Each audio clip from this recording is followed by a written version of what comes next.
À nos auditeurs, voilà que nous sommes en audio-visio, pardon, conférence, et donc que nous allons pouvoir débattre un petit peu du travail dirigé numéro 17 qui concernait donc des connexions entre ce qui est, par exemple, moteur, le moteur, par exemple, comment vais-je dire, un mouvement corporel, un mouvement intellectuel, ou une posture corporelle, une posture intellectuelle, etc. À vous la parole. Carole. En ce qui me concerne, j'ai pu expérimenter à l'occasion de marches dans la forêt que tant que le rythme de ma marche n'était pas devenu régulier, que mon pas n'était pas, comment dire, bien ancré, ou en tout cas que mon corps était véritablement ancré dans le mouvement, le flot de mes pensées était un peu dispersé, que ça partait dans tous les sens. Et au fur et à mesure que l'exercice se mettait en place, que j'entrais véritablement, que j'étais pleinement consciente que j'entrais dans l'exercice, mes pensées se stabilisaient et étaient plus orientées vers la marche et surtout vers ce qui se passait aussi autour de moi. Donc c'était vraiment une forme de connexion corporelle et intellectuelle à ce qui se passait autour de moi. Les mouvements de ma machinerie avaient tendance à calmer un peu le rythme de mes pensées et surtout me permettaient de me concentrer un petit peu plus facilement. A contrario, j'ai pu remarquer dans d'autres situations que quand mes pensées étaient agitées parce que j'avais une conversation notamment un petit peu difficile, mon corps était très contracté. Donc, j'ai pu constater en tout cas un lien de cause à effet entre le corps et les pensées, et inversement. Et là, en même temps, ce que tu décris à l'instant, c'est plutôt la réalité intellectuo-conceptuelle qui influencerait la réalité corporelle, le 8 qui influence le 1 en termes de neurofonction. Qui influencerait négativement, puisqu'en fait, là, justement, c'est cet aspect de contracture qui est vraiment prégnant quand les pensées prévalent et surtout quand elles sont un peu noires. Par contre, quand le corps se détend, il y a un impact là sur la détente intellectuelle.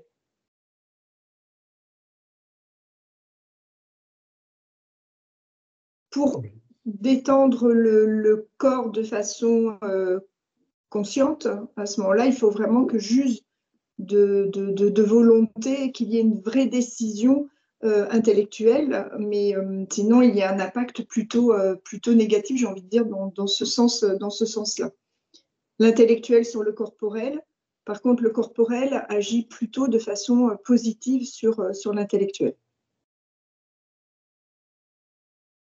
Mais, par exemple, lorsque j'ai repris la terminologie intellectuo-conceptuelle, si par exemple tu es fatigué corporellement de marcher et alors c'est une expérience assez particulière, j'ai envie de dire baroque, c'est plutôt de la neurocognitive transformationnelle, mais cela dit, j'ai testé déjà ce genre d'expérience, c'est très, très intéressant et très interpellant. Donc tu marches, tu as marché longtemps, les gens commencent à fatiguer, oulala. Et là, tu te dis par exemple, en termes de conceptualisation, je suis Alors, j'ai testé, par exemple, je suis sur une sorte de mer, comme de l'eau.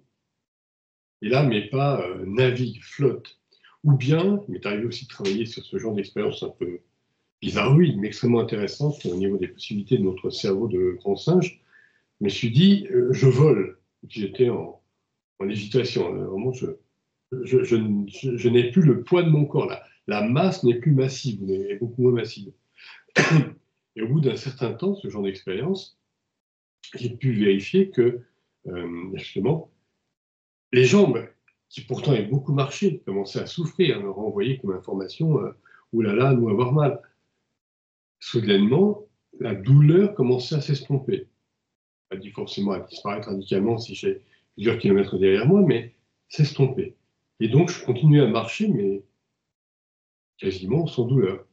Donc, on peut inverser le mécanisme en osant, j'insiste bien, conceptualiser, hein, c'est intellectuel conceptuel. Ça me fait penser, l'exemple que tu donnais, en fait, me fait penser au stratagème qu'on utilise avec les enfants. Quand on va marcher, on essaye de détourner leur attention de la longueur de la marche, de leur fatigue, avec des chansonnettes, avec des histoires pour qu'ils continuent à marcher, qu'ils continuent la balade dans un état d'esprit un peu plus positif. Donc effectivement, sans l'avoir expérimenté dans le cadre du TD numéro 17, j'ai envie de dire, je l'ai finalement expérimenté quand j'étais petite ou avec mes propres enfants, sans savoir que ce que je faisais, ce que je réalisais à l'époque. Oui, alors, à travers nous, beaucoup de conditionnements sont très intéressants, qui nous traversent, qui traversent nos vies. Mais là, ce qui est bien intéressant, c'est de considérer que mon cerveau est une sorte d'enfant et que ce cerveau qui me renvoie comme information, moi, être fatigué au niveau des jambes, je vais pouvoir, non peut-être pas le distraire parce qu'il est trop âgé pour être berné comme un petit enfant, mais par contre, en lui montrant, et si jamais on marchait sur un liquide, ou si jamais on volait quasiment, et dans ces deux attitudes-là, en effet, le cerveau accepte cette bizarrerie relaxante. Alors, Stéphane, dis-nous. Oui, donc moi j'ai expérimenté plutôt la partie conceptuelle vers le corporel, avec des constats de routine mentale qui ont un effet sur mon corps. En particulier si je suis en relation avec des personnes et qu'un certain scénario se joue, j'ai remarqué que ça avait une influence sur le dynamisme de mon corps et que ça pouvait générer par exemple des douleurs sur une articulation spécifique. Et donc je fais bien la relation comme Carole entre entre le corps et l'esprit et effectivement il semblerait que la relation du corps vers l'esprit soit bénéfique et que celle de l'esprit vers le corps soit également bénéfique, mais ça dépend, ça dépend comment on entre dans le duo. Et c'est une vraie question. Et c'est parce que dans ce dont on a parlé, il y a une volonté mettons, de penser à quelque chose qui éloigne la douleur, mais j'ai l'impression que passer un certain seuil, ça devient quelque chose de difficile. C'est-à-dire qu'il faut avoir déjà un petit peu de marge de manœuvre pour pas que la douleur soit trop forte, que ça soit une douleur mentale ou une douleur corporelle. Voilà, c'est ce que je peux dire. Après, Oui, si tu as, si tu as une douleur énorme, extrême, terrible, évidemment, tu auras du mal à relaxer la bête, évidemment. Oui. Alors peut-être une autre observation une autre auto-observation que j'effectue en ce moment, c'est que comment dire, l'énergie, la nourriture ou la boisson ont vraiment une très très forte influence.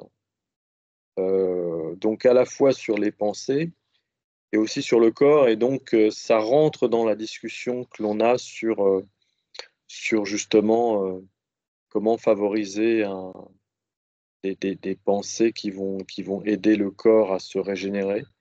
Moi j'ai remarqué un vrai laps de temps de quelques minutes par rapport par exemple au fait que je bois un café. Par exemple, j'ai des pensées sombres, je bois un café et 30 secondes après, les pensées sont extrêmement comment dire, lumineuses. Et donc, c'est ça qui fait voir que les pensées changent extrêmement vite, et leur lot d'émotions qui les accompagnent simultanément. Voilà. On travaillera les émotions plus tard, mais déjà pouvoir accéder en effet à ces réflexions, sensations ou réflexions-actions qui sont parfois en effet perturbantes, puisque tu l'évoques, hein, c'est telle ou telle pensée qui n'arrive pas à se structurer, et puis voilà que tu prends un produit chimique, finalement, c'est ça, un café, c'est la caféine. Et voilà que peu à peu, la pensée devient plus claire, et donc le corps se repose. Mais bon, je vois que Serge lève la main. Oui, alors je voulais revenir sur l'expérience de Stéphane. Il disait qu'il était plus facile d'être d'abord dans une neurofonction corporelle de type marche, comme nous le disait Carole, pour calmer une neurofonction de type intellectuel conceptuel, numéro 11 ou 12.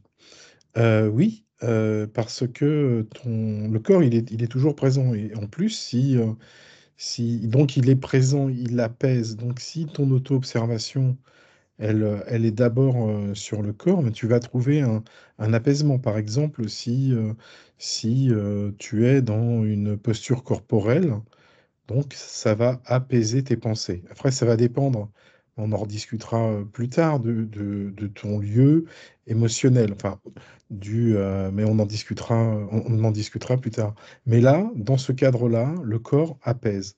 Et donc, dans la marche aussi, la marche, c'est un mouvement qui est similaire. C'est un mouvement méthodique, c'est un mouvement qui est par principe toujours le même. Donc, il va être apaisant si l'on commence à l'auto-observer. Et donc, l'auto-observation de ces mouvements de la marche ou de son corps vient pas calmer, éteint les pensées parce que ben, il y a un bien-être qui arrive. Ah, j'ai un corps, entre guillemets, qui a un corps.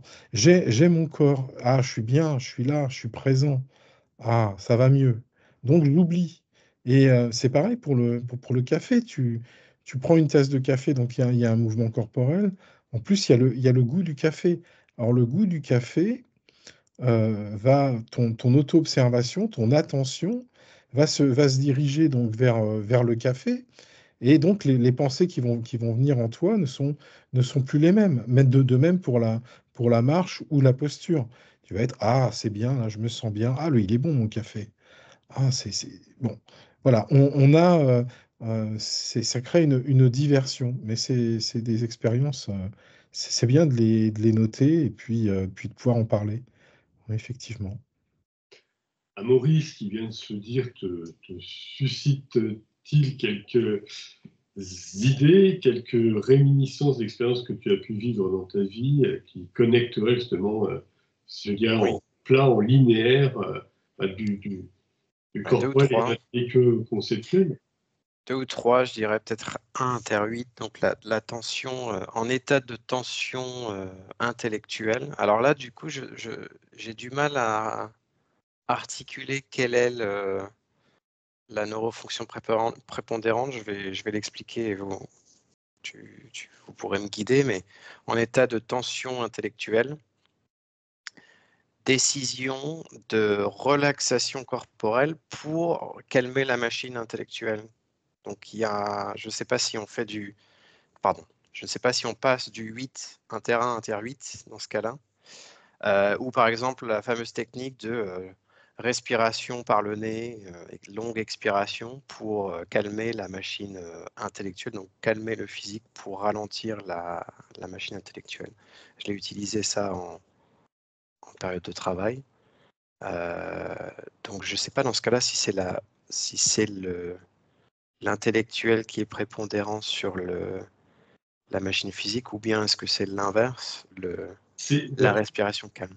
D'après ce que tu viens de dire, finalement, c'est 8 qui est inter 1, mais qui redevient inter 8. Donc, D'accord. Plus vraiment de prépondérance, il y a plutôt un jeu de va-et-vient. D'accord. Le stoppage était intellectuel au départ, c'est-à-dire l'auto-observation de la tension intellectuelle qui amène à la stratégie de intervention physique pour justement calmer l'intellectuel. Donc ça, c'est un exemple qui me vient à l'esprit. Le deuxième, c'est par rapport à ce que tu as dit, Danfield, dans tes expériences de marche.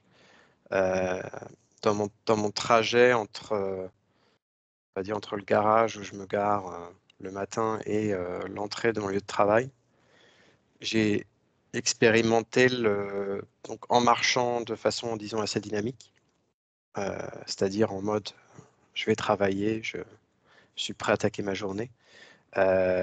Intellectuellement, justement, me préparer pour une journée de travail avec la motivation qui va. J'ai pu auto-observer que une forme d'accélération en fait du pas, c'est-à-dire je suis dynamique dans la marche, alors que sans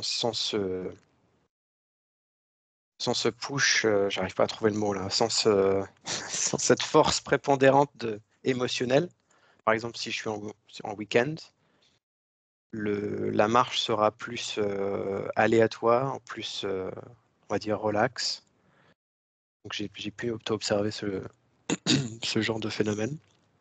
Alors, on parlera des émotions plus tard, hein, mais là, ce qui est vraiment interpellant, en effet, c'est de se dire que quand tu arrives à créer un contexte, on va dire, conceptuel, c'est le concept de je vais arriver sur mon lieu de travail, ma voiture roulera bien, je serai en bonne forme. Et peu à peu, toute la machinerie corporelle s'harmonise avec la machinerie intellectuelle-conceptuelle.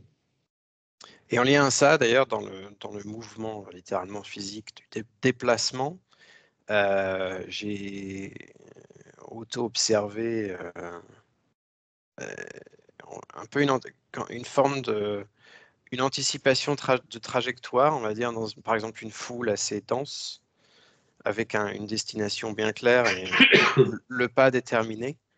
Dans la pensée, l'optimisation de la trajectoire, en disant par exemple, je vais éviter tout obstacle, je vais les éviter et marcher de façon optimale, et la machine en fait se déplace beaucoup plus fluidement. Donc j'ai pu noter une anticipation, une forme d'être plus alerte. Par exemple, s'il y a un mouvement qui n'est pas attendu, la machine répond beaucoup plus rapidement à, par exemple, quelqu'un qui va se retourner. Donc là, je suis beaucoup plus réactif. Donc la machine est presque programmée un peu comme on programme un téléphone en mode jeu pour être optimisation de performance, plutôt qu'en mode veille, j'ai pas besoin de toi, tu te reposes. Oui, je soulignerai ce que tu viens de dire. La machinerie corporelle, quand elle est pleinement connectée à la machinerie intellectuelle conceptuelle, nous donne beaucoup plus de fluidité, plus de facilité. On comprend tout beaucoup mieux, beaucoup plus vite. Et j'ai envie de dire que le corps comprend en même temps que la pensée. En fait, l'élément corporel, l'élément, l'action et la réflexion sont quasiment ensemble pour que tout se passe très bien. Permets-moi juste une digression parce que dans ton vocabulaire, souvent, quelqu'un en toi dit physique. Et je préfère le terme corporel pour une raison simple, c'est que même quand tu penses, c'est physique. Ce sont des neurones qui gonflent, qui se connectent, qui envoient tel ou tel neurotransmetteur. C'est vraiment physique. D'accord. Je voulais juste ajouter ce que tu as dit un petit peu, même bien avant. à Maurice, c'est sur les mouvements respiratoires. Donc là, tu es passé sur c'est pour nous et pour nos auditeurs. Donc les mouvements respiratoires, c'était de la neurofonction 4.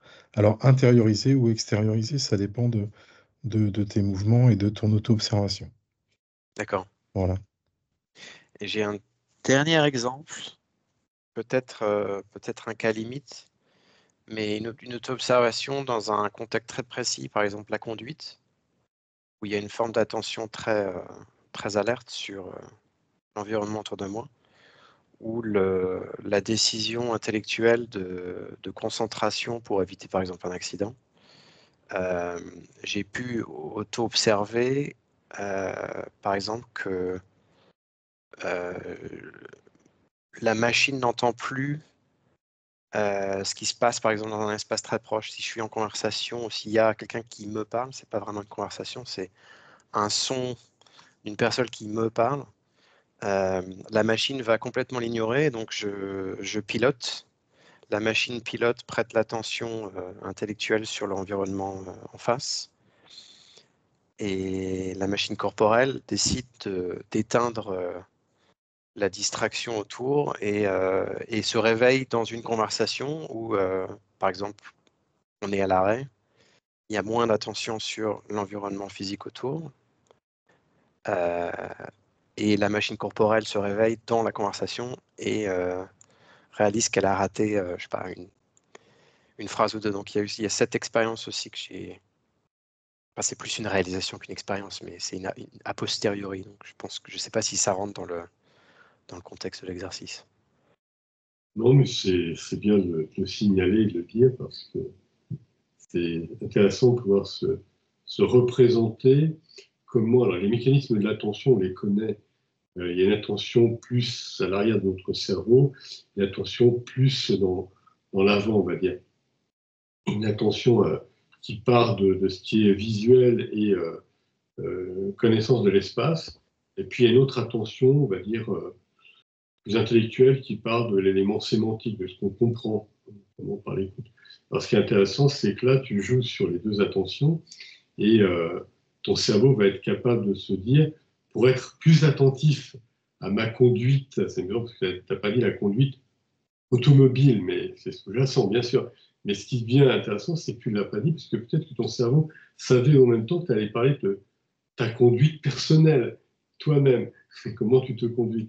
Et c'est ça qui est intéressant, c'est deux niveaux, et d'apercevoir le mécanisme, donc, où parce que tu veux n'avoir pas d'accident, tu vas conduire en étant attentif justement à l'espace, attentif au son, aux images, aux lumières, tout ce qu'on veut, et en même temps, donc tu vas atténuer l'attention portée à autrui. Alors, c'est un peu en dehors de l'expérience d'aujourd'hui, mais ça nous amène quand même sur les processus attentionnels.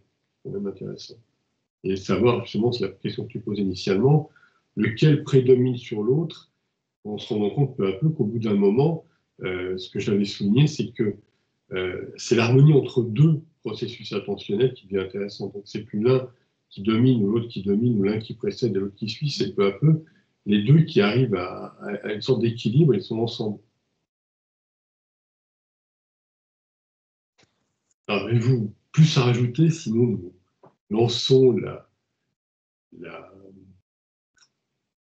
je pourrais ajouter que à ce que tu viens de dire d'un film, il y a toujours enfin, c'est pas du 50-50, hein, il y a toujours une auto-observation qui va prédominer sur l'autre. Et même quand on a l'impression d'être en unité d'auto-observation, c'est-à-dire que les deux auto-observations choisies de la neuroconnexion nous paraissent être en unité. Il y en a toujours une qui dépasse un peu l'autre. Donc c'est pour nos auditeurs, pour nous, c'est une redite, un rappel pédagogique. Voilà, c'est jamais 50-50. Oui, en plus, ça fluctue toujours. Donc, celui qui va être un peu plus dans les deux mécanismes que 50-50 à un moment donné, après, il sera peut-être un peu en dessous, et puis ça vogue comme un bateau, mais bon. Oui, parce que ça bouge en nous, tout est mouvement. Donc même s'il n'y a pas de mouvement, il y a mouvement. Il y a mouvement d'auto-observation. Donc, parce qu'il y a les stoppages qui interviennent au fur et à mesure, qui nous ramènent vers la neuroconnexion. Là, je suis en train de travailler, donc ça, on se ramène vers la neuroconnexion à chaque fois, par les stoppages. Wally walou. Ok, alors osons lancer la thématique du jour. Donc, je vais vous lire un petit peu parce que pour évoquer juste précisément notion donc je vais dans les termes précis, c'est-à-dire des connexions neuronales corporelles conceptuelles motrices sensorielles ou sensorimotrices. Je vais vous donner quelques exemples du fameux livre toujours qui nous sert de base, donc Neuroconnectique enseignement. Donc, un des étudiants ou une des étudiantes de l'époque avait noté donc 5 inter 14. Donc, j'ai auto-observé une posture corporelle qui se prenait 2 par mois, tandis que j'écoutais, entre guillemets, dans ma mémoire, une certaine musique et quelques neurones intellectuels miens se sont alors demandés. Cette posture corporelle résulte-t-elle d'une neuroprogrammation qui se serait formée au moment où mes oreilles ont entendu cette musique pour la première fois, y associant pour l'asseoir une assise spécifique, cette posture corporelle en l'occurrence? Alors, 4 inter 14, donc quelqu'un d'autre, j'ai observé avoir une impulsion de danser sur une musique qui me donnait à entendre, à un moment où j'étais heureuse, ma radio interne, les neurones temporaux. L'idée qui précédait mon actuelle idée d'écrire tout ceci, alors après, pardonnez-moi, je suis allé un petit peu loin, ça c'est du 11 inter 3. 11 inter 3. Donc l'idée qui précédait mon actuelle idée d'écrire tout ceci, dans mes neurones intellectuels, a-t-elle quitté sa stabilité, sa posture, pour devenir idée d'écrire ceci, parce que devant mes yeux passait un train allant à contresens de mon train habituel. Les mouvements d'idées dans nos cerveaux sont-ils influencés, hypnotisés par les mouvements de nos yeux et plus encore par ce qu'ils voient? C'est interpellant, mais on vient un peu dans ce que tu disais juste avant, hein, Maurice, donc on était dans le cours suivant, on va dire, en l'occurrence 11 inter 3. Voilà, c'est un contraire, c'est quelqu'un qui avait noté, donc TD numéro 18, connexion neuronale numéro 80, 3 inter 11. Appelant. Ce matin, me réveillant, stade 1 de veille, après une bonne nuit de sommeil, la neurobiologie passe à la vitesse supérieure et projetée sur l'instant au stade 2 de veille, je se réveille dans ça, est devenu j'auto-observe ceci. Les yeux étaient recouverts du bandeau dont j'enserre habituellement ma tête pour être dans l'obscurité la plus totale. Et la pensée qui était mienne voguait vers le délice du bien-être. Or, à l'instant précis où j'ôtais ce bandeau d'obscurité, mes yeux virent une immense clarté, produite par l'ensoleillement intense à cette heure matinale, en cette saison-là, en ce lieu de la planète où j'existe alors, et immédiatement, à la même fraction de seconde, je pus auto-observer que ça, la machinerie, se mettait à penser en mes neurones intellectuels au programme de ma journée. Accélérant mon véhicule corporel, motivationnel et intellectuel à la 8e vitesse, stade 8 de non-conscientisation, c'est-à-dire la 3e accessible décisionnellement, le stade 3 de veille, je décidai de me lancer dans ce neuroprogramme tout en restant lucidement conscient, afin maintenant, disposant d'un petit moment, de le prendre en note, dans l'intérêt de la science et donc pour servir l'humanité. J'aurais pu dire qui avait écrit ça, mais je trouve que c'est assez interpellant. Alors, est-ce que ça vous nourrit un peu? Est-ce qu'on ose entrer en expérience? Je vais peut-être un peu vite, j'auto-observe ma machinerie dans un débord d'énergie et j'observe vos visages qui sont plutôt en réflexion.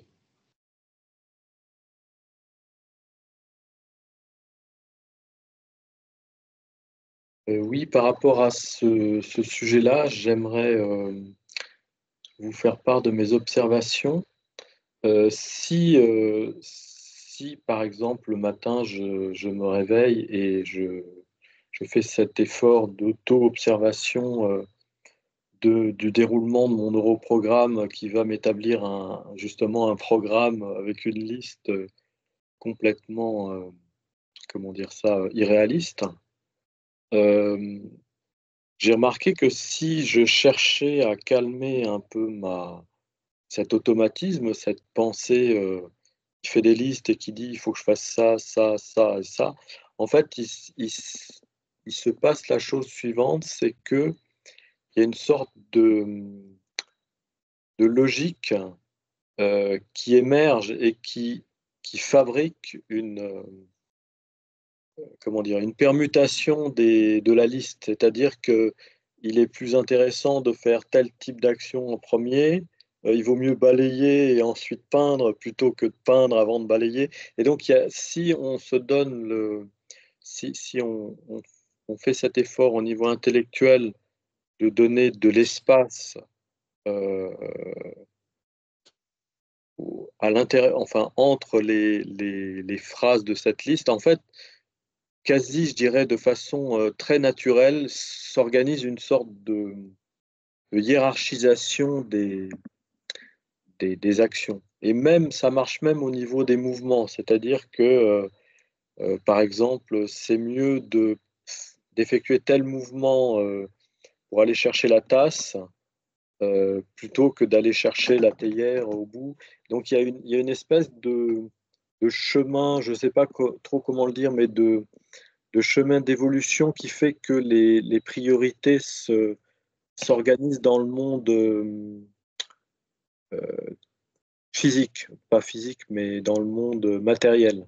Il y a une espèce je sens une sorte de différence entre le monde conceptuel et le monde matériel au travers mettons, du concept et de l'action.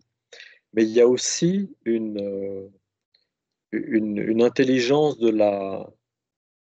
geste, du geste et des actions. Et ça marche aussi au niveau très micro-corporel.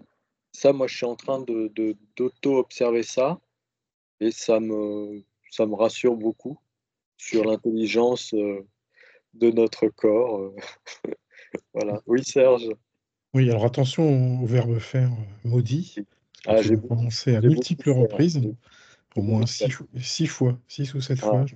ok. Il y a eu un effectué qui est venu en tuer un, mais sinon, il y a eu pas mal de verbes faire. Oui, je voulais revenir sur ce que tu disais. Alors, je ne sais pas s'il y a une mémoire du corps. En tout cas, il y a une mémoire du geste, oui. Une mémoire du geste. Ensuite, ce que je peux dire, qui est en rapport avec la neuroconnectique, ensuite, cette mémoire du geste, elle peut être une mémoire d'automate, une mémoire automatique. Donc, on a appris une gestuelle, parce que quand on apprend la gestuelle, il n'y a pas d'automate. Il y a quelqu'un en présence qui est en train de prendre un geste pour plus tard. Donc, il est là en train de mémoriser un geste. Ensuite, lorsqu'il en a besoin de ce geste, il y a soit un automate qui reprend le geste comme un automate, donc il n'y a pas de conscience. Par exemple, l'exemple que tu donnais, ou je vais prendre un exemple que j'aime bien, on va prendre une tasse de thé, donc la manière dont on va prendre la théière pour se servir du thé, hein. Est-ce que ça va être harmonieux? Est-ce qu'on va, ça va nous rappeler des souvenirs d'un geste que nous avions déjà trouvé harmonieux? Ou alors est-ce que ça va être plutôt un geste qui va être abrupt, qui va être brut justement, et non pas doux, non pas rond. Donc là, voilà. Alors, euh, dans un premier cas, il y a une mémoire, donc on se rappelle, on est là, on est présent au geste. Et dans le deuxième cas, il n'y a plus rien. Donc il y a juste quelqu'un qui est abrupte et qui va effectuer ce geste.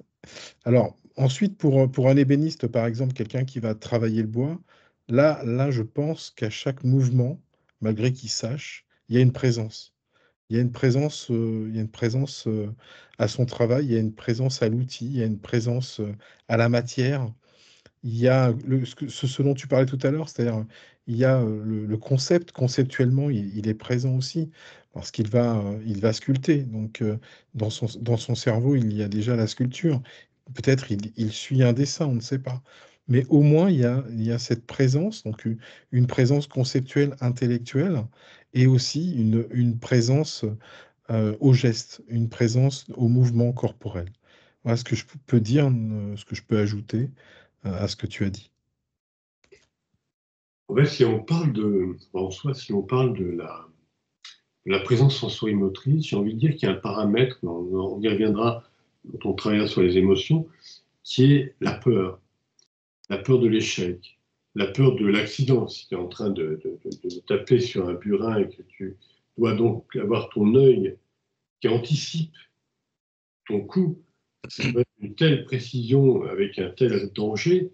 Le danger, c'est de taper dessus, mais c'est aussi de rater ton œuvre et après pour recomposer, si c'est un bois qui a été travaillé par un ébéniste d'art et qu'il faille recomposer un morceau, c'est tellement de travail que c'est pire que d'avoir tout réussi du premier coup, donc avec beaucoup d'efforts. Donc oui, ça reste très interpellant de savoir comment avoir tous les paramètres, on y reviendra petit à petit, mais qui s'ajoutent donc à cet effort, on va dire, à la fois moteur et à la fois visuel. Mais alors ce qui peut être intéressant, si on se projette, puisqu'on est sur du domaine corporel et intellectuel ou intellectuel-conceptuel, ce qui peut être interpellant aussi, c'est de se dire qu'on va, par exemple, avoir un effort, par exemple visuel, on prend un peu l'exemple de l'automobile d'Amaury il y a quelques minutes déjà. On a donc un effort visuel, et puis on va se dire à l'intérieur, et on va être en mouvement intellectuel. Donc, je regarde ce que je regarde, et en même temps, j'observe que mon cerveau est en train de passer d'une idée A vers une idée B. Il y a un mouvement intellectuel. Et pourtant, je reste visuellement attaché à ma cible, comme dans sa carabine ou que sais-je encore, au pistolet. Mais ce qui est très interpellant aussi, c'est comment nous pouvons avoir donc un jeu entre une vision mémorisée, donc j'ai le souvenir de telle image dans mon cerveau qui est rejaillie, c'est pas d'un champ par exemple, très calme. Alors, je suis par exemple dans la ville, alors il y a des voitures partout, je roule en voiture, ou bien dans un train, il y a la foule, donc mon œil corporel, ma vision corporelle va me donner qu'il y a la foule, que ça bouge de partout. Mais en même temps, je peux décider que ma vision sur le plan intellectuel, elle va être complètement sur un champ de blé magnifique, très calme, avec un peu de vent. C'est beau, c'est calmant, c'est apaisant. Et puis, sur le plan corporel, eh bien, je serai dans des actions, donc des mouvements, des actions motrices, des actions corporelles motrices, telles que marcher dans la foule, ou telles que rouler dans la foule aussi. Et là, je peux me dire sur le plan intellectuel-conceptuel, est-ce que je peux, pareillement, me promener d'un concept à un autre? C'est-à-dire que j'ai des images, je reste sur le plan strictement conceptuel maintenant, des images apaisantes dans ma tête, donc je crée un champ de blé en mémoire, en beauté, avec du ensoleillement, avec un petit vent. Et en même temps, j'essaie de connecter cela avec, donc c'est toujours sensorimoteur, mais cette fois sur le plan conceptuel, avec précisément, disais-je, un mouvement d'un concept à l'autre ou d'une idée à l'autre. Voilà le type d'expérimentation à laquelle vous pouvez vous livrer pendant les 2 semaines qui vont venir. Mmh, mmh. Oui, oui. Et ce que tu as dit, on note bien le passage de la neurofonction numéro 10, donc la vue intérieure, la remémoration d'une image, on se remémore une image, et la 3, donc on passe successivement de la 3 à la 11. Oui, c'est la 3 à la 10, pardon. De la 10 à la 3. Alors ça c'était l'exemple dont je me servais, qui Oui, oui. revient au TD numéro 17, c'est-à-dire on avait comme base justement de rester sur un même niveau, c'est-à-dire justement 3 inter 10 par exemple. Oui. Ce qui nous permet maintenant, pour le TD numéro 18, d'oser le 3, que je ne me perds pas, le 3 inter 4 ou le 10 inter 11. Voilà, ça devient extrêmement intéressant de pouvoir se promener dans le cerveau à ce niveau-là. Oui, oui. Est-ce que je peux essayer un exemple pour tester ma compréhension du TD? Tu parlais ou tu as cité un extrait, je crois, d'une personne qui, je crois, entend ou conceptuellement entend une musique et intellectuellement sa machine se met dans un état spécifique, si je me rappelle bien de ton exemple. Alors, si tu veux, je te relis le premier, c'était 5 inter 14. C'est celui-là ou c'est le 4 inter 14 qui est intéressant? Je crois que c'était 5 inter 14. Ouais. Alors, je te le relis. J'ai auto-observé une posture corporelle qui se prenait 2 par mois, tandis que, entre guillemets, j'écoutais, dans ma mémoire, une certaine musique. Et quelques neurones intellectuels miens se sont alors demandé, cette posture corporelle résulte-t-elle d'une neuroprogrammation qui se serait formée au moment où mes oreilles ont entendu cette musique pour la première fois, y associant pour l'asseoir une assise spécifique, cette posture corporelle en l'occurrence. D'accord. Donc c'est par exemple du 14 et non pas du 7, parce que ce que ça m'a évoqué, c'est la mémoire du son qui te rappelle par exemple un moment spécifique. Si j'ai écouté en boucle une chanson il y a 1 mois, 1 an, 10 ans, si cette chanson se rappelle en moi, je me projette immédiatement, c'est quasiment une sensation corporelle d'être revenu dans ce moment, dans cet espace, devant cet écran, avec les personnes autour de moi. Est-ce que ce que je te décris là, c'est sensorimoteur? J'ai du mal à valider. Alors, on peut dire, pour simplifier, puis on aura dans quelques semaines en plus un sensorimoteur et motivationnel, mais là on a le choix entre un sensorimoteur corporel ou un sensorimoteur intellectuel-conceptuel.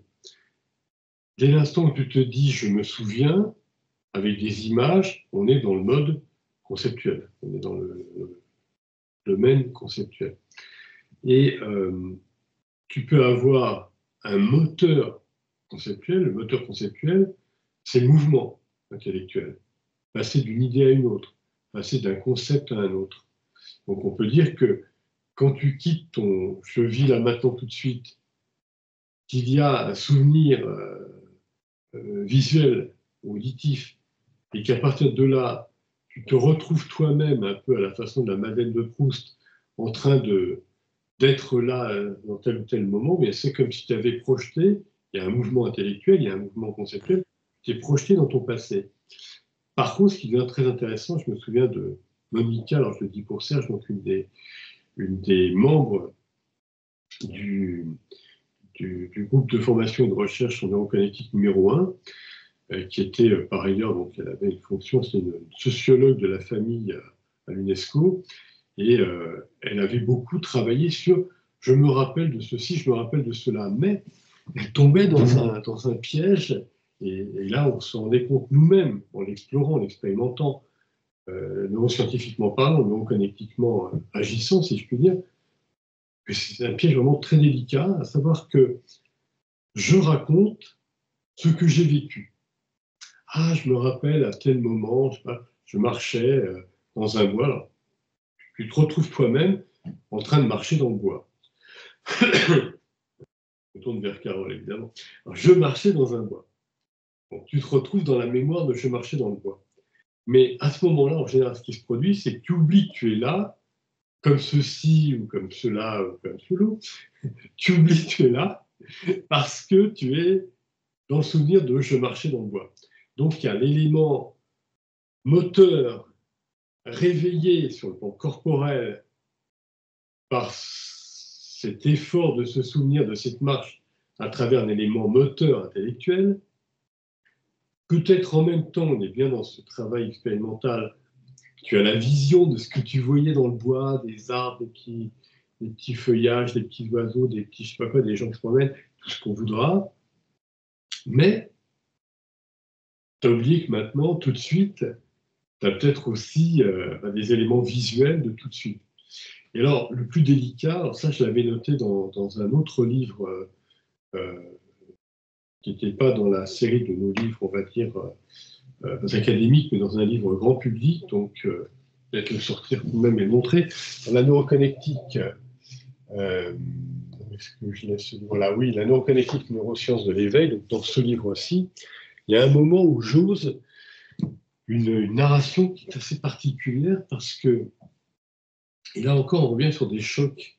Je parlais de mécanismes de peur, on peut penser aux protéines de choc thermique en termes de mécanismes cellulaires, mais c'est vraiment très interpellant.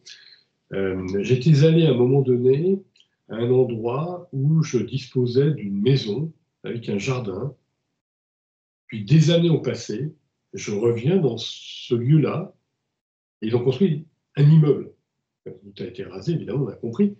Mais alors, ce qui se passe, c'est dans mon cerveau, très interpellant, et là, j'essaie de rester vraiment présent avec vous-même tout en le projetant, parce que là, il y a une double projection, c'est assez drôle en termes de coupé russe. Dans mon cerveau, il y avait, je le mets dans votre sens d'espace, mais évidemment, pour vous, c'est plutôt dans ce sens-ci. Donc, je vais le mettre en sensible, vous êtes vous, il y a la maison immeuble que vous voyez, et dans l'immeuble que vous voyez, votre cerveau, donc ça c'est une vision en fonction 3, c'est corporel, mais en même temps, mon cerveau crée derrière la vision de la maison avec le jardin qui était derrière. Là, c'est une vision qui n'existe plus, finalement, c'est une vision entre guillemets, donc conceptuelle. C'est intéressant comment notre cerveau peut avoir tout ça, et ce qui devient très, très intéressant, c'est dans des moments comme ça, et c'est ce que je notais dans ce livre que je viens de montrer, c'est qu'au moment où j'étais revenu, je m'étais rappelé de l'adolescent que j'étais dans cette maison-là. Je me rappelle de cet adolescent, de son âge, et j'ai une sorte de tendresse qui me traverse à ce moment-là pour ce jeune être qui n'est évidemment plus de moi, parce que moi j'ai une dizaine d'années facilement de plus, mais c'est assez interpellant. C'est, voilà, pour montrer un peu jusqu'où peut aller ce genre d'exercice, comme tu disais, Amaury, d'expérimentation, dirais-je, d'exploration. Et alors, j'ai d'autres questions. J'essaye de... Parce que là, on parle, par exemple, de mémoire un petit peu. Et la mémoire se manifeste un peu de façon aléatoire. Enfin, mais pas...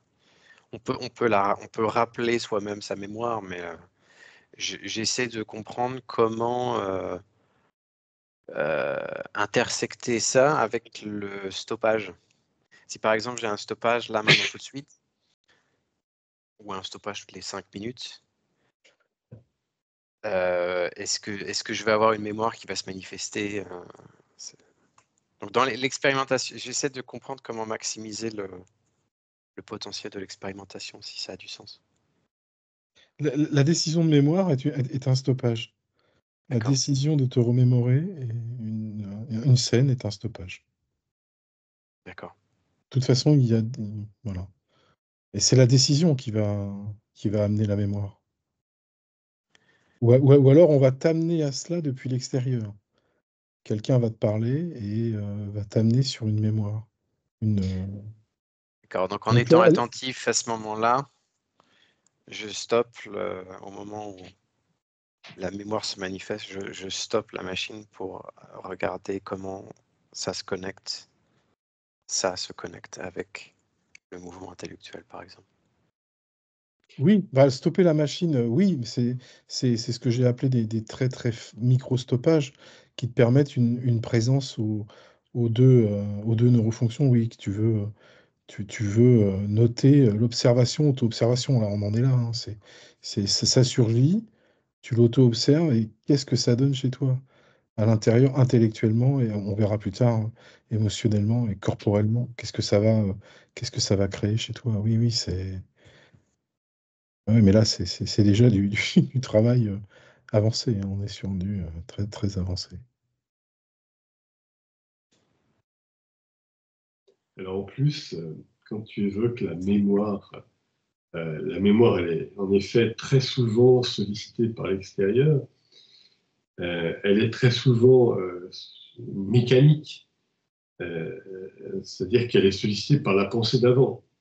La pensée d'avant suscite une réflexion, puis à un moment donné, ça manque d'arguments, alors ça va s'épuiser dans la mémoire. Mais ce qui est intéressant, c'est lorsque, précisément, on revient sur notre expérimentation du jour, donc sensorimotrice, tu te dis, je vais essayer de passer moi-même vers une autre idée, vers une autre mémoire. Si je pense qu'on vient de te dire ça, je dirais que c'est assez intéressant à ce moment-là. C'est-à-dire que tu te promènes, bien ça peut être aussi, au contraire, l'aspect postural, intellectuel. Tu vas te forcer à te stabiliser sur une pensée au moment où ça commence à partir dans tous les sens.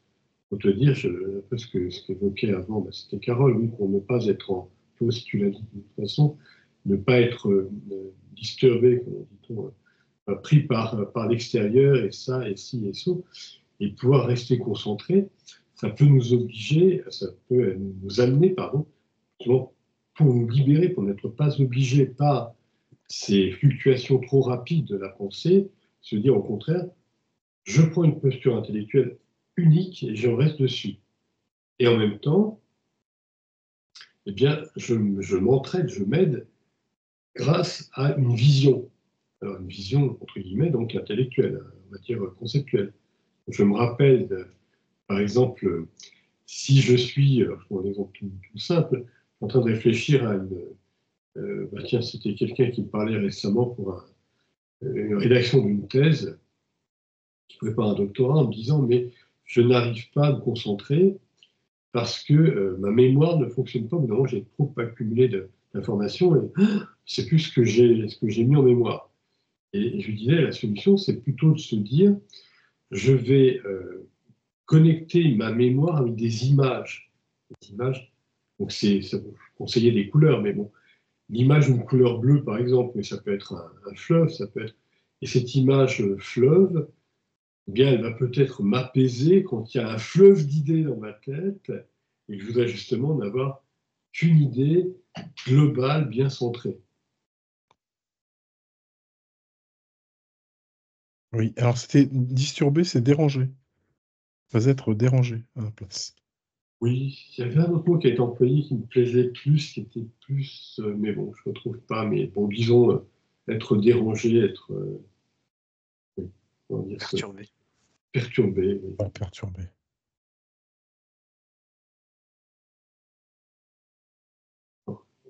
Carole et Stéphane, après toute cette réflexion,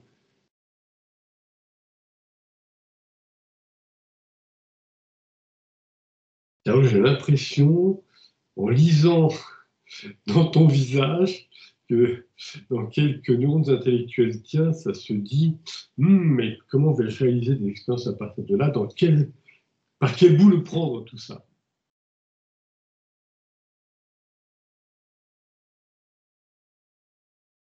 C'est exactement ça. Les exemples que tu nous as donnés ont comment dire, on réveillait quelques souvenirs en moi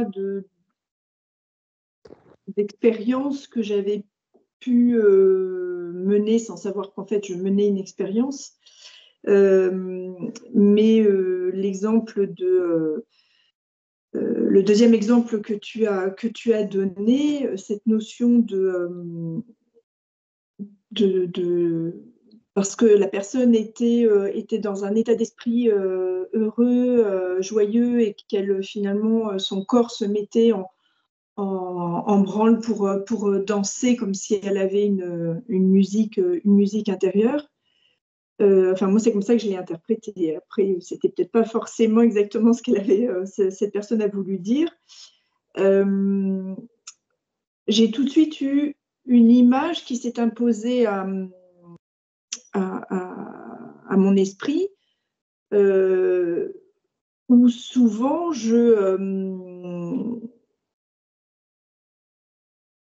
moi, je chantonne plutôt que je ne danse. Je vais chantonner en fonction, effectivement, de cette posture, non pas de cette posture, j'allais dire de cette posture intellectuelle, ou plutôt de ce contexte intellectuel dans lequel je me trouve. Je vais chantonner, je vais avoir une action, mon corps, pardon, va réagir de façon joyeuse, parce que je suis intellectuellement on peut le dire, intellectuellement dans une posture plutôt positive. Je ne danse pas, mais ça va être interne. Ça peut être aussi une forme de danse. Et puis, le troisième exemple, alors je ne sais pas si je suis complètement dans le thème, hein, mais voilà, je livre mes pensées. Le troisième exemple, c'est vraiment quelque chose qui m'a marqué. En fait, c'est l'expression à la vue du soleil de cette luminosité dans la pièce, qui a permis en fait de sortir cette personne de son sommeil, ou de son état en fait de repos, et de vraiment lui permettre d'anticiper la journée. Cet exemple-là m'a fait penser à la façon dont j'ai l'habitude de réagir dès que la météo change. Et le fait effectivement d'être entouré, donc là c'est encore finalement le contexte extérieur. La luminosité extérieure influe énormément sur la qualité de mes pensées, et sur la façon dont mon corps va réagir. Je vais certainement avoir une activité beaucoup plus forte que lorsqu'il pleut, lorsqu'il fait froid, ou des choses comme ça. Donc en fait, là encore, ce sont des informations qui viennent de ma mémoire, de ce que j'ai pu expérimenter. Et comme tu le disais, c'est parce que je vivais dans l'instant au moment où tu en as parlé, où tu as lu ces exemples, mais ça a tout de suite fait appel à des informations qui étaient quelque part dans ma mémoire. Alors, ce que tu dis, c'est quand même très éloigné par beaucoup d'aspects de notre expérience du jour. L'expérience du jour, la première question à se poser, c'est qu'est-ce qui est moteur, qu'est-ce qui est sensoriel? Alors, le moteur et le sensoriel au premier niveau, c'est corporel. Sensoriel, c'est une entrée. C'est en effet, on peut évoquer tout ça, la fraîcheur, ou la chaleur, ou le vent, ou ça pique, ou ou je vois, ou j'entends, etc. Bon, ça, c'est du sensoriel. Le moteur, c'est j'ai une posture corporelle, ou j'ai un mouvement. Ça, c'est du moteur, évidemment. Donc, on a du moteur et du sensoriel corporel. Sur le plan intellectuel, ce qui est interpellant, c'est de pouvoir avoir du moteur et du sensoriel, entre guillemets, sur le plan intellectuel et conceptuel. Alors, le sensoriel, entre guillemets, c'est évidemment la mémoire de nos sens, donc une mémoire visuelle, une mémoire auditive, une mémoire même tactile, comme tu as évoqué, la chaleur, le vent, etc. Et puis, le moteur sur le plan intellectuel, on l'a dit, c'est ce qui est le passé d'une idée à une autre ou d'un concept à un autre. Donc, à partir de là, ou même une formulation, si tu analyses, enfin, tu observes, pardon, des mots qui se disent en toi, il y a une phrase, et puis soudainement, la phrase, c'est plus il y a une belle phrase, mais une phrase belle apparaît. Il y a une belle phrase, une phrase belle apparaît, c'est la même réalité, mais dans une construction différente. Donc, tu peux avoir aussi cette prise de conscience d'un mouvement dans la construction d'une phrase. Mais ce qui est donc prévalent, on pourrait avoir même en termes mathématiques, on a 4 possibilités. On a soit sensorimoteur, comme je viens de décrire, bien sûr, corporellement parlant, soit sensorimoteur sur le plan intellectuo-conceptuel, soit un croisement sensorimoteur corporel intellectuel, ou soit encore un croisement intellectuel corporel. Et qu'on peut très bien se dire, je vais considérer que je suis attentive sur le plan des images qui me traversent, donc il y a une sensorialité entre guillemets, donc intellectuelle conceptuelle, et puis en même temps, je suis en train de marcher. Moi, carrément, je marche. Donc il y a un rapport corporel moteur connecté à un processus sensoriel entre guillemets conceptuel. Mais on peut aussi inverser. On peut avoir tout simplement je suis en train d'être sur le plan de mon corps en train de voir les images, le monde devant moi, les couleurs devant moi, les formes devant moi, et en même temps, je m'amuse à observer si je peux bouger d'une idée à l'autre. Donc il y a un mouvement, par exemple, ou au contraire, ce que je disais un petit peu avant, quand je prenais l'exemple de stabiliser une pensée, donc je stabilise une pensée, une posture intellectuelle, ça ne bouge pas, une même pensée qui reste là, bien stable, et puis je regarde autour de moi les couleurs, les formes, je tourne la tête, je regarde à droite, à gauche. Voilà donc 4 possibilités, 4 champs d'orientation pour expérimenter ce type de connexion sensorimotrice.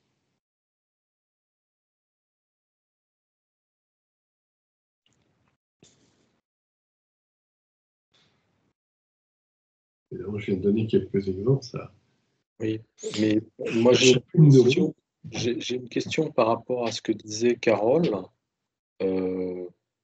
Mon esprit et ma biopsychomachine, dans un certain état, ont ce type de pensée qui arrive, c'est-à-dire se pensent en moi souvent des chansons qui apparaissent, et ces chansons sont très très en relation avec l'état émotionnel, mon état émotionnel. Mais par contre, alors la question que je me pose en relation avec notre discussion, c'est est-ce que ça déclenche à partir de quelque chose qui est sensorimoteur, sans forcément que j'en sois conscient, ou est-ce que c'est quelque chose qui est un processus aléatoire, voire un processus cyclique, c'est-à-dire, je ne sais pas, par exemple, c'est le printemps, j'aurais plus une chanson joyeuse qui va arriver parce que c'est à la fois une lumière un certain type, en même temps, c'est l'organisme qui a un certain régime énergétique. Donc, c'est vraiment quelque chose qui me pose question. Donc Alors, là, Danfield, est-ce que tu peux répondre par rapport en fait au distinguo entre le sensorimoteur et le mémoriel parce que le mémoriel peut aussi comprendre du sensorimoteur, hein. alors oui, c'est ce que je viens d'expliquer longuement, mais j'étais peut-être pas assez clair, assez pédagogue, mais si je reprends, que tu réévoques l'exemple de Carole, donc on va parler plutôt que de chansons dans la tête, on va parler de neurofonction 14. La neurofonction 14 s'active dans mon cerveau, donc il y a en effet un souvenir, une mémoire d'une musique, mémoire d'une musique et de paroles, donc là, là, là, là. Et ce qui devient intéressant, c'est qu'à ce moment-là, souvent, euh, bah, il peut y avoir, on oublie le côté émotionnel, la joie, la peur, tout ça, on oublie. Et simplement sur le plan intellectuel, il y a peut-être simplement une idée tranquille, un projet tranquille, structuré, et qui nous amène dans une sorte de, je dirais, de posture conceptuelle calmante. Donc à partir de là, il y a le rappel de mémoire en fonction 14 qui s'associe donc, qui se connecte à cette neurofonction 11, non 12, pardon, excusez-moi. Donc, à partir de cette connexion 14-12, ce qui va se produire, ça revient d'ailleurs à ce que Serge a dit tout à l'heure, un grand problème dans la difficulté, comment vais-je dire ça, souvent, nous sommes attentifs à un processus, mais on est pris par un autre processus. Or là, ce qui devient intéressant, c'est d'essayer d'être attentif d'une façon quasi simultanée, puisqu'on sait bien que ce ne sera pas vraiment simultané, mais entre les deux processus, créer un lien. Et à ce moment-là, ça développe, on a compris, c'est un des objectifs poursuivis par notre neurodiscipline, ça développe l'émergence d'un jeu qui est indépendant de ce qui se passe dedans ou dehors. Enfin, dedans, entre guillemets, qui est un faux dedans, en fait, c'est un dehors qui a été intégré dedans nous. Et donc, à partir de ce moment-là, un vrai dedans apparaît, qui est en réalité une interface entre ce dehors et cet apparent dedans. Donc, entre eux, pour prendre des termes clairs et exemplaires, en termes d'exemple, je peux entendre un son dehors qui rentre dedans moi, et je crois que c'est un son à moi dedans dans ma mémoire, mais en fait, c'est simplement un conditionnement qui a été effectué vers l'intérieur et pas vers l'extérieur, mais c'est pareil. Et moi, soudainement, je me réveille parce que je m'efforce d'être attentif à la fois à ce qui est donc le dedans et le dehors et le dedans. Un jeu nouveau se réveille, c'est le jeu de stade 2 de veille. Et ce qui devient intéressant, ici, alors là j'étais sur le travail du cours pratique numéro 17, mais là, pour maintenant, ce qui va devenir intéressant, ça va être de prendre, par exemple, un son, donc on prenait l'exemple de Carole que tu as repris, Stéphane, un son extérieur qui est rentré en moi, qui devient donc un son intérieur, la chanson qui se chante, la la la, en fonction 14, et là, alors que, a priori, je suis porté par la la la la la, par la chanson intérieure, et je n'existe plus, je est soumis à ce mécanisme-là. Mais je m'exerce à fournir l'effort d'être attentif à par exemple, à la mouvance de mon corps. Si je suis en train de marcher, parce que Carole initialement nous parlait de marche à pied, donc je suis en train de marcher, il y a la chanson dans ma tête, et au lieu que mon attention soit, je vais dire, captivée, capturée, hypnotisée par, quelqu'un avait écrit dans le texte, hypnotisé, c'est interpellant, hypnotisée par cette chanson intérieure, qui est en fait, j'ai bien dit, un extérieur intériorisé, mais ce n'est pas du tout le vrai intérieur. eh bien, à ce moment-là, j'ai cette possibilité de me dire, je prête attention aussi à ma marche plus ou moins rapide, plus ou moins, je sais pas, des grands pas, des petits pas, je lève beaucoup enfin, ma machine lève beaucoup les genoux ou pas, enfin bon, toute une attention qui peut se porter à cela, tout en restant attentive à cette chansonnette à l'intérieur de moi. Voilà l'un des objectifs qui peut être D'accord, c'est un accompagnement, j'essaie d'éviter le mot contrôle parce qu'on en a parlé avec Serge. C'est auto-observer pour être plus présent au moment de...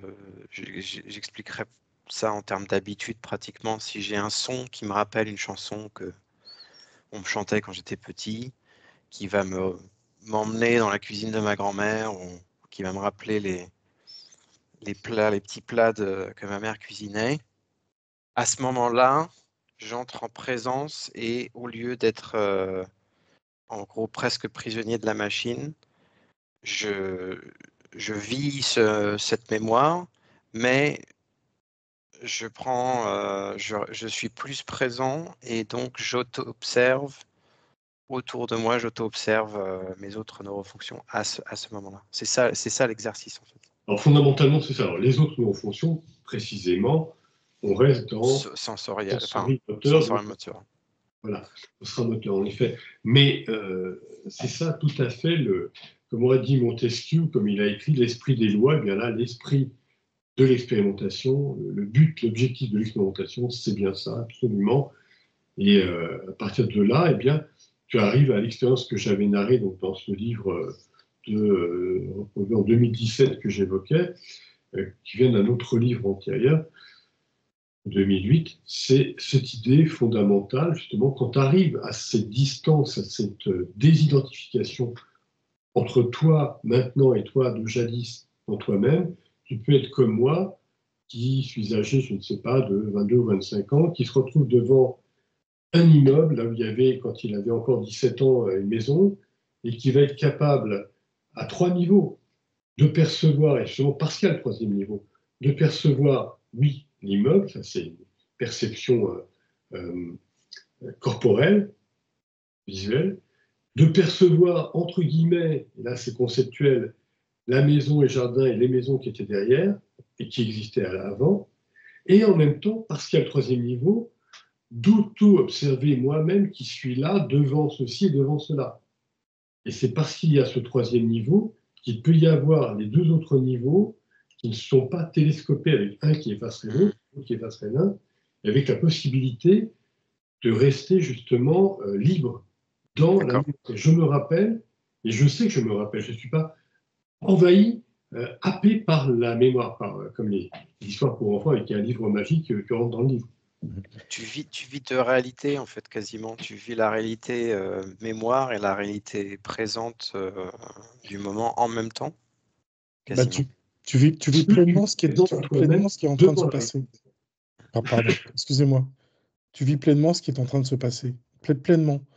Et tout à l'heure, je souriais béatement parce que quand tu as parlé d'une chanson pour enfants, il y a eu Henri Salvador qui est apparu dans mes neurones conceptuels. Et j'ai entendu, ça s'est joué une chanson douce. Donc c'était pour ça que je souriais béatement.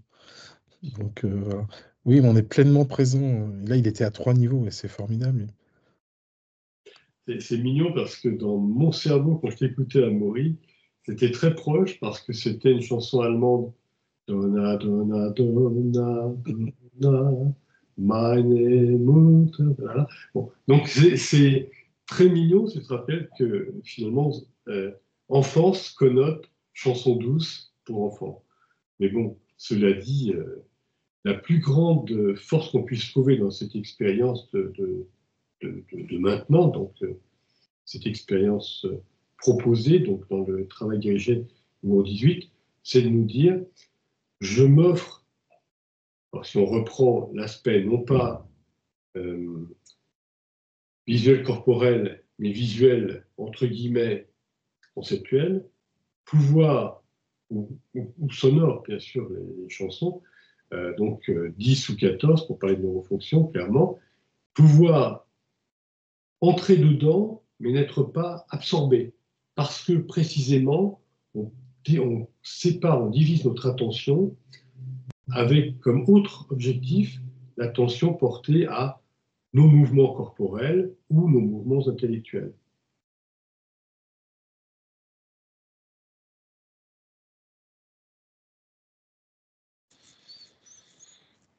Alors là, ce que je lis sur le visage et la main de Carole, ce n'est plus oulala, c'est voilà, non, j'ai compris, mais oh là, c'est du travail. C'est ce que je me dis, c'est je crois que j'ai compris. Et juste après, je sais que je vais le perdre. Et ça fait partie de la méthode d'apprentissage de mon côté. Je sais qu'il y a toujours un j'ai compris, ah non. Non, j'ai compris, là j'ai compris. Ah non, toujours pas. De toute façon, on comprend jamais trop. On comprend à un moment et puis ensuite on va comprendre différemment. Peut-être pas totalement différemment, mais on va comprendre plus profondément, plus intensément. Il y a des détails qui vont arriver qu'on n'avait pas, qu'on n'avait pas vu, qu'on n'avait pas entendu, qu'on n'avait pas perçu plutôt, c'est beaucoup mieux, qu'on n'avait pas auto-observé qui apparaissent. Donc il faut laisser le temps au temps. Moi, j'ai toujours en mémoire le premier livre Neuroconnectique de Dan Field, celui de 2008, que je lisais et que je relisais. Ce livre-là, je le comprenais différemment au fur et à mesure de mes expériences. Voilà, c'est ça, avancer. Non, en plus, ce que tu dis, c'est une vérité qu'on a tous connue. On prend un livre, quel qu'il soit, on le relit 5 ans plus tard, on se dit, oh là, j'ai souligné ici, mais c'est plutôt là que je soulignerai maintenant. Alors, a fortiori, lorsqu'il s'agit d'un livre qui nous évoque des expériences, quand on entre en expérience, c'est qu'on se rend compte qu'on a mûri, on a mieux compris, on est plus libre à l'intérieur. Waouh, évidemment, c'est beaucoup de chemin parcouru. Ouais. Ouais, je suis très content de mon évolution.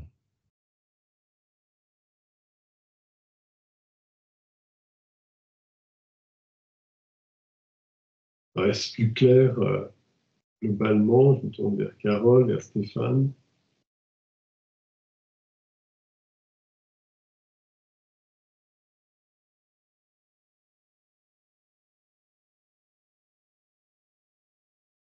Si je vous demande d'expérimenter tout de suite, par exemple. Là, essayons tout de suite. J'ai l'impression que c'est un peu plus clair, mais il va falloir que je laisse poser les choses parce que j'ai le sentiment qu'en fait, par rapport aux exemples que tu as donnés, je n'avais pas du tout compris ça. Donc, je me suis perdue, en fait, au fur et à mesure, je me suis perdue et je me suis dit, mais depuis une demi-heure, en fait, j'ai l'impression de rien avoir compris. Donc, je reviens à certaines choses, mais en disant, mais pourquoi, en fait, j'ai compris ça au moment où tu lisais. Donc, c'est assez perturbant. Et là, je dois avouer que je suis perdue. Donc, je ne sais pas si j'ai vraiment compris, en fait. J'ai l'impression d'avoir mieux compris avec tes explications, mais je me pose la question de savoir pourquoi j'ai entendu certaines choses au moment où tu as lu les extraits. Alors, en général, ça c'est ce que je vais te dire, mais je vais te proposer qu'on relise. Mais alors, je relis en coupant ce qui était écrit par l'étudiant ou l'étudiante et je donne quelques commentaires. Parce que malheureusement, on le sait, c'est extrêmement difficile dans notre cerveau. On parlait tout à l'heure de mémoire. Notre cerveau comprend par rapport à ce qu'il sait déjà. Il prend avec, comprendre, prendre avec. Et donc, il n'apprend pas au sens premier du sens, presque au sens négatif. Il apprend et ne prend pas. C'est catastrophique en réalité. Et Exact. c'est très très difficile. C'est un peu être. On enlève tous les masques, on enlève les vêtements et on est tout dans la nature. C'est comme une peau neuve. Se dire, j'ai plus de passé, j'ai plus de souvenirs, et je découvre comme si j'étais sur une nouvelle planète pour l'instant. Or, la plupart des gens, quand ils arrivent sur une nouvelle planète, se disent, oh, mais où est le chauffage central, où est je sais pas, le karaoké, ou je ne sais quoi. Et nous, il faut pouvoir nous dire, je vais prendre, c'est vraiment très délicat en effet, une information, non pas à partir de ah oui, ça me rappelle ceci, ah oui, ça doit être cela, mais plutôt, j'essaie de rentrer dans la peau de l'autre, ah, c'est cela qu'il ou elle a voulu écrire, ou a voulu dire.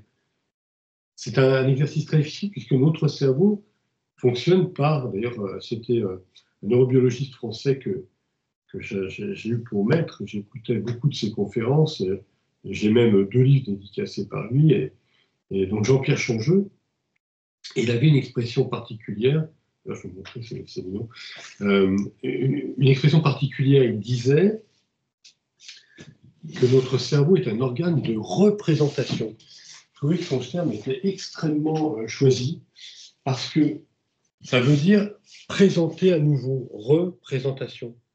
Je ne sais pas si je prends, alors celui-là c'était plus ancien, alors celui-là, voilà. Ça c'est un livre qu'il a publié donc, il y a fort longtemps, et donc il m'avait écrit ceci, donc je vous laisse jeter un ou 2 yeux, si j'arrive à tenir le livre à peu près droit. Donc ça c'était vraiment très sympathique. Et puis donc un autre livre aussi, j'en ai lu plein de lui, hein, mais bon, c'est pour vous montrer les 2 dédicacés, mais sinon, il a écrit beaucoup de livres, et là, j'avais ça, donc, comme ça.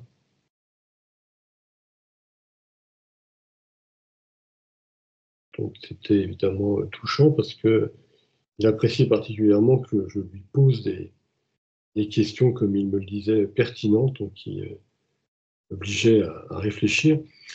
Et donc oui, représentation, parce qu'on présente à nouveau. Et on ne se rend pas compte à quel point notre cerveau, un peu du théâtre finalement, il s'approprie, il prend en propre ce qui vient de l'extérieur à travers ce qu'il a déjà mémorisé pour se dire « Ah oui, ça c'est valable, ça je connais, donc c'est validé ». Et il est vrai que se lancer dans un monde nouveau en se disant « J'écoute quelqu'un, mais sans placer justement ce masque, ce filtre, filtre à café, haha, sans avoir ce filtre théâtral, j'accepte parce que c'est déjà dans ma mémoire, c'est un effort énorme et c'est pas évident. Donc oui, je reprends le terme de Jean-Pierre Changeux, représentation, organe de représentation. Et donc je vais relire, mais on va essayer de se présenter, enfin, de prendre ce qui nous est présenté sans nous le représenter, si nous y arrivons évidemment. Donc je reprends ici.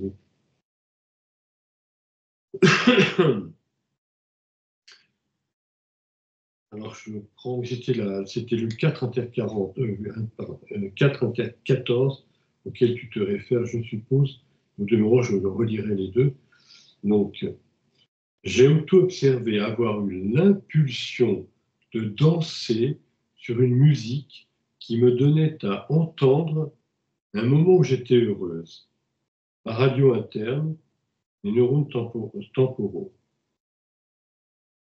Donc, on a 2 processus qui apparaissent. Écouter une musique, là on est dans du sensoriel, danser, on est dans du moteur. Alors, j'ai donc commenté, comme je l'avais dit, je reprends l'autre qui était 5 inter 14, qui est aussi assez interpellant. J'ai auto-observé une posture corporelle qui se prenait 2 par mois, tandis que, entre guillemets, j'écoutais, dans ma mémoire, une certaine musique, et quelques neurones intellectuels miens se sont alors demandé, cette posture corporelle résulte-t-elle d'une neuroprogrammation qui se serait formée au moment où mes oreilles ont entendu cette musique pour la première fois, et associant pour la soir une assise spécifique, cette posture corporelle en l'occurrence. Donc là, on est évidemment là, c'est l'assise avec un jeu de mots intéressant de celui qui avait eu celle qui avait, non, c'était inversement ça. L'assise corporelle avec l'assise intellectuelle, évidemment. On est toujours dans un jeu donc sonore, si c'est une musique. Voilà.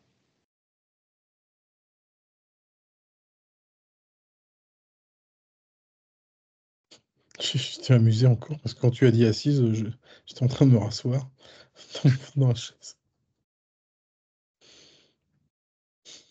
Ça m'amuse toujours.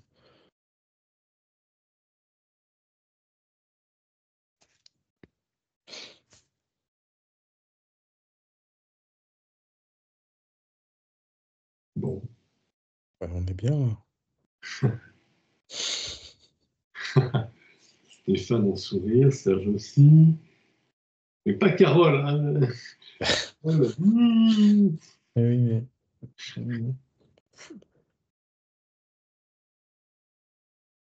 Alors, osez me poser des questions maintenant si telle est la nécessité, parce que après, ce sera trop tard. Donc un exemple, je me rappelle se rappelle en moi par exemple une musique que j'ai écoutée en boucle pendant ma journée de travail, qui me ramène sur mon lieu de travail à effectuer la tâche que j'effectue à ce moment-là. Mais je prends conscience de ma posture là maintenant sur ma chaise et ce que je vois, ce que la machine voit devant elle avec ses yeux. Ça, par exemple, c'est une partie de l'expérience. Donc, je suis à la fois projeté dans mon lieu de travail, mais je suis présent à ce groupe, à ma posture physique. Corporelle. Corporelle, pardon, corporelle. Alors oui, tout à fait. Là, tu es donc il y a ce que tes yeux voient n'est plus, donc c'est plus la non-fonction 3, c'est la non-fonction 10, et il voit en mémoire ce qu'il y a sur le lieu de travail. Mais en même temps, en effet, sur le plan corporel, cette fois, et non plus conceptuel, tu es présent à ta posture corporelle. Donc oui, là, tout à fait, c'est une expérience d'assise, puisqu'on en parlait à l'instant, tout à fait juste. Voilà exactement ce que tu as pratiqué. Oui. Toujours le même objectif, ne pas être absorbé par, parce que en réalité, c'est ça qui nous arrive, on se rappelle d'eux et puis on n'existe plus. Oui, c'est ça. Ça me rappelle un travail que j'avais rédigé dans les premières années avec toi, Danfi. Nous avions travaillé sur ces sujets, sur du 3 interdit. Bon, après, on avait travaillé sur du 10 interdit 7, mais on verra ça plus tard. Mais on avait travaillé sur du 3 interdit. Et je me souviens que j'avais travaillé sur une statue à Notre-Dame, place des Victoires. Et Oui, donc, quand je passais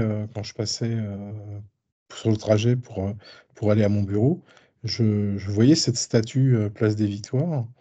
Et donc après, sur le travail en neuroconnectique, lorsque je re-rentrais, donc je me remémorais mon passage devant cette statue. Et donc, c'est aussi pour aider Carole, dans ce passage devant cette statue. Et conceptuellement, l'image me revenait en tête. Et donc, j'étais aussi pas. Je pouvais me situer chez moi, mais en même temps, avec une décision de remémorisation de mon passage devant cette statue. Si je me souviens bien, mais si ma mémoire est bonne, il me semble que c'est Napoléon, Notre-Dame-des-Victoires. Je ne sais plus exactement, il faut que je regarde. Je ne sais plus, mais c'était une très belle statue. ou Louis XIV, mais Louis XIV, je ne sais plus, enfin, je sais plus qui est. qu'il en soit, oui, l'idée est là, le mécanisme est tout à fait là.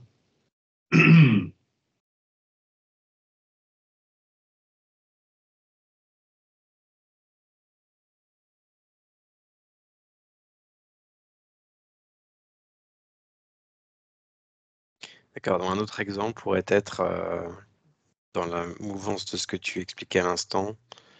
Mon trajet, quand j'habitais encore à Paris, je passais devant le Louvre. Donc je peux visualiser conceptuellement la pyramide, par exemple, du Louvre et le Louvre autour, tout en étant présent là maintenant à, par exemple, ma neurofonction vue ou la façon dont ma machine voit les couleurs ou les formes dans le présent, aujourd'hui, là, maintenant, tout de suite. Alors, ça, tu le peux, et ça peut être même très bien pour toi personnellement, individuellement, pour chacun d'entre nous, et même pour nos auditeurs du moment.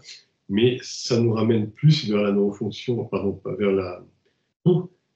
le cours numéro 17, c'est-à-dire, là, on avait par exemple, vision 10. interne, vision externe. Voilà, c'est ça. D'accord, 10 inter 3, ouais, d'accord. Voilà. Mais là, l'intérêt, c'est parce que on va associer un processus entrant sensoriel à un processus sortant corporel moteur ou conceptuel moteur, on va en soi stabiliser. C'est un petit peu comme si tu prenais un processus qui rentre en toi, donc tu es passif. Stimuli. Un processus actif. Tu saisis très bien la puissance que ça donne. Ok. Donc littéralement, la Madeleine de Proust, tu pourrais forcer l'expérience, enfin, entrer en expérience en cuisant des madeleines pour créer le processus entrant. Donc sensoriel, et se projeter dans le passé tout en étant présent aujourd'hui, là, par exemple, là. C'est ça. Alors c'était Place des Victoires, et c'est, comme l'a dit Danfield, Louis XIV à cheval. Très belle statue. Magnifique. Alors, est-ce que du côté Carole ou Stéphane, un ajout, est-ce que nous pouvons clore? Parce que j'ai l'impression que là, tout le monde a le visage qui semble dire « Ah, là, je comprends bien ».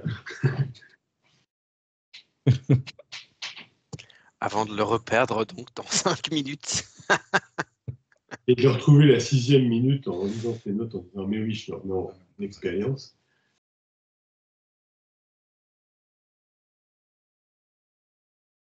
Sinon, si on a un doute, on revient sur la définition de chaque neurofonction. Alors, qu'est-ce qu'une neurofonction 10?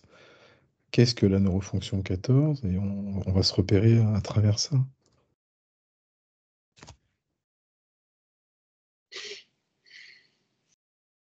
Aujourd'hui, tu as dit 5, 14, 11, 3, 3, 4, 10 et 11. C'est ça que tu as listé, plutôt? J'ai bon? Oui, tu as 4 neurofonctions corporelles et 4 neurofonctions conceptuelles. Et tu peux donc les mélanger en bonne factorisation.